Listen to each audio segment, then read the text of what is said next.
கிறிஸ்துவனுடைய பிள்ளைகள் நம்ம மஸ்தாவா ஹெத்தா வாழணும். 2 பைபிள் கேரக்டர் அதில் வந்தது. பாட்டை கவனிச்சிங்களா? ஒன்று யோசேப்பு, இன்னொன்று டேவிட், தாவீது. யோசேப்பை எப்படி கூப்பிட்டாங்க?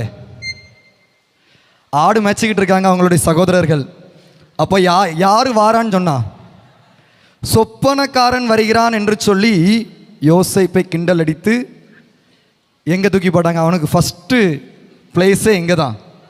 குழி. 2வது பிளேஸ் எங்கே போனா? போத்திபாருடைய வீட்டில் அவனுடைய வயிற்று பசியை ஆற்றுவதற்கும் தங்குவதற்குமாக போத்திபாருடைய வீட்டில் ஒரு அடிமை போல வாழ்ந்தான். போத்திபாருடைய மனைவி நிமித்தமாக எங்கே போனா? 3வது பிளேஸ் எங்கே?